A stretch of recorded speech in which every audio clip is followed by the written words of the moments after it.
what can we expect from you, or from Fred and George, and from the film itself? What can we expect? Well, from Harry Potter Part 1 in the Deathly Hallows, I would say that there's definitely a lot more action what happens to the whole Weasley family.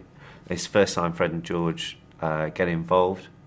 And it was quite interesting filming certain scenes when Fred's looking a bit wary for George.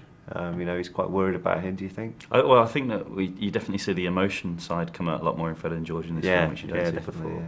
I've actually got a question. Hit me with personal. It's not on my sheet. I've actually got a personal question. Seems like a genuine question. Yeah, no, it is. Basically, I was discussing earlier about you playing the character of Draco. Sure. And obviously, you being such a thoroughly nice chap in real life. Bless you, mate. And I see how much you enjoy it, like playing a horrible person. It's true.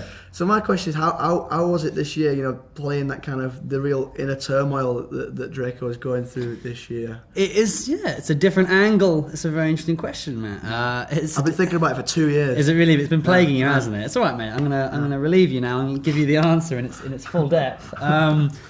It's a lot of fun, actually. Yeah. It is different though. I'm going to lead on with your question, but it is very different. The characters have evolved quite a lot over the last few years.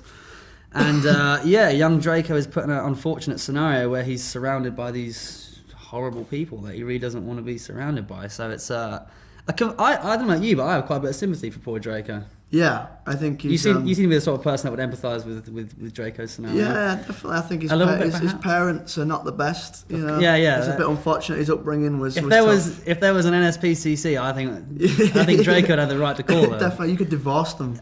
Legally, he should. I think. Yeah, he does have a bad time, poor Draco, especially with the old man. I mean, as nice as Jason is, he makes a horrific father as Lucius. Right.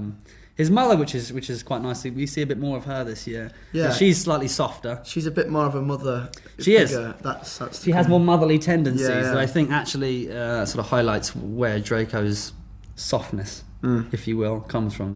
I guess with your character as well, I think people didn't sort of really have much seriousness towards your character at the beginning because her sort of crazy sort of personality, but she kind of steps up to actually be quite a quiet hero. Did you enjoy that? Yeah, I did, and to be honest, in the films, I think they overdo it a bit much. They're always like, she's the kooky one, and they like a laugh, because they do, and like for kids, it's always it's fun.